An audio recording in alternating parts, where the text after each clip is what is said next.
What up, everybody? It's been a while since I've done anything with this car. Doing a seasonal oil change. It's about time. Haven't really changed the oil since breaking in the motor, but I also don't drive this thing anymore. So one of the things I want to look at is that if you run a vented catch can, should you have any E85 contamination in your oil? Not really seeing any signs of any so far.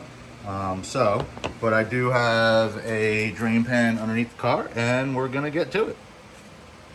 Those of y'all that have never been under a Hellcat before, you got this one drain pan, and it's literally the only one I got left. Everything else gets ripped off, and I don't care to fucking add another one back on. Ain't shit happening on the road. But yeah, so just start taking these off. So I got the oil draining. Everything looks good so far. Nice and dark. Not really worried about it. Doesn't look like it has any E85 contamination. So we'll let this ride, and I'll work on the other parts of getting the oil out. Well, oil filter's out, all the oil's done. You have to put a new filter in, give it a little bit of a pre-fill, but yeah, now to crack open this filter and inspect this oil. So all the oil's drained out, we'll be inspecting that soon, but before I do that, let's talk about what oil and filter I run in this vehicle. I run the standard Mopar filter made for this car. I don't run the SRT one. I don't think there's a big difference between them, so buy what's available. Interesting note, made in the USA. That is an awfully wild claim. In regards to oil, I run what MMX tells me. They say to run a 10W40. This is what they recommend. This is what's going in the car. Reason being, that's not stock block. That is their fully built Hellcat long block. Pistons, rods, bearings, just everything. Handles easily well north of 20 PSI. In fact, there's a chance of that blowing up before that blows up. And I don't even think that's gonna blow up because that's a Kong blower, and yeah, it is what it is. But let me pre-fill the filter, get it in there, and then we could bring the oil pan up onto the table and start looking at it. For those of you that have never run Royal Purple before, I don't know if you can see it, but it is actually purple. Yeah, let's see if that works. Yeah, I didn't know that either until I did my first oil fill with this last year with the new motor. But yeah, it is actually purple. All right, everybody, we got the oil up on here. We got the filter. Looks pretty black to me. So one of the myths that people put out is that if you run E85, the oil is going to be milky, it's going to be brown, it's going to be contaminated with E85.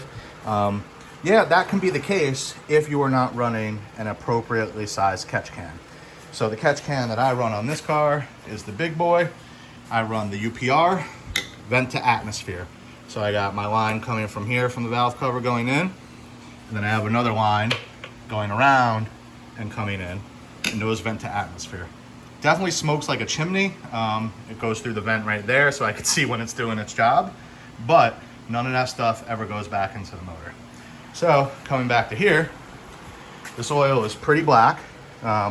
Keep in mind, Royal Purple is also purple, so it's pretty dark, but let's just take a look.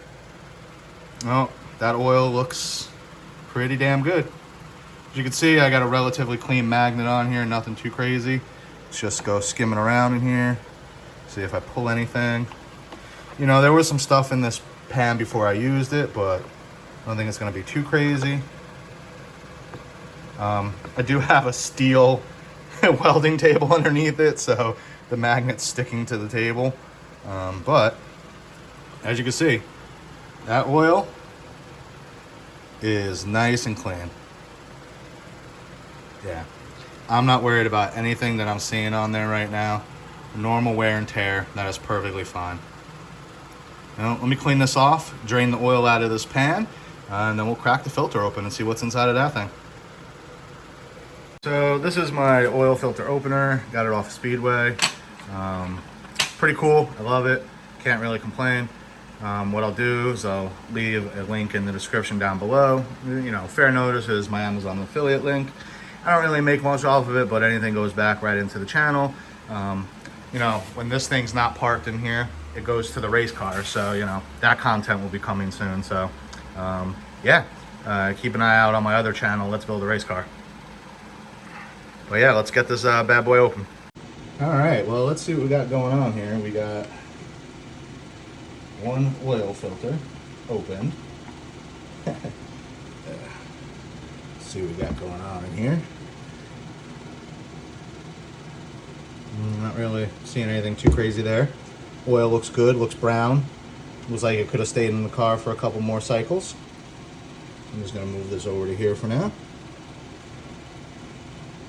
Let's take our trusty old magnetic. Let's see. That's the bottom spring. That obviously did not come out of my car. So that's the spring that pushes the filter up against the can. That still looks good, nothing too crazy on there. All right. So it is metal, so I'm just, trying not to make a mess here. Let's see what we got going on. I mean, that looks just fine to me. I don't know if that'll focus on there, but yeah, there's nothing really too crazy going on there. Nice, clean brown oil. So, let's take a look at the filter. Give me a second here to clean my hands up. Just so you guys can see, this is the filter top when you're using the cutter. Looks just clean, doesn't look like there's an issue with it. But let's see what else we got going on here. So let's look at this first before we pour the oil out. Got some, looks like plastic material. I don't know if that's from the filter. It looks like it's from the filter. Yeah, it's like the outside edges of the filter. Yeah. Let's see if it's magnetic. Hold on. Let me get a good piece of it. So I got a good piece of it here. See if it's magnetic. Has some magnetism to it, or it could be the oil sticking to it. You'd think if it was magnetic, it would jump right to the magnet. But yeah, I think it's just the oil that it's sticking to, because this is falling apart in my hands. So, all right. See if we got any big pieces in this filter. Doesn't look like it. Looks like it's just clean oil. I think this is just like glue from the bottom of the filter, I think. I don't know what the hell that is. See, it's up here too. Yeah, not worried about it. Obviously, if it's in the filter, it ain't going into the motor. Bottom looks good. Yeah, it's got to be the sealer that they use on the plastic at the bottom.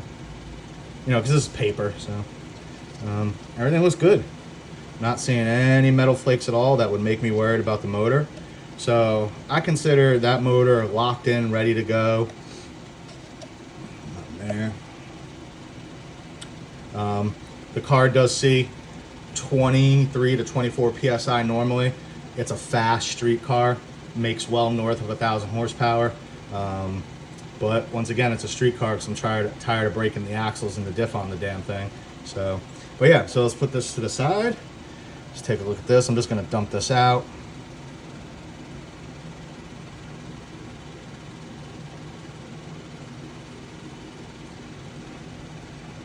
Nothing at the bottom. Now there was another contaminant in here from a broken diff that I had in here, so if there is anything big in here, I'm not too worried about it. But yeah, I mean, that's just standard break-in procedure. I am not worried about this one bit. Oil looks good. Still has a purple tinge to it. But yeah, that is pretty much it for the oil change. It's time to fill it up with oil, check the oil pressure, and then yeah, just drive it. So one of the things I like looking at when I start the car after an oil change is making sure it has oil pressure. It's around 8:30 at night. Hopefully my neighbors don't hate me. But yeah, I'm going to do this oil change, and then I'm going to let it get up to temp, and then I'm going to check the level.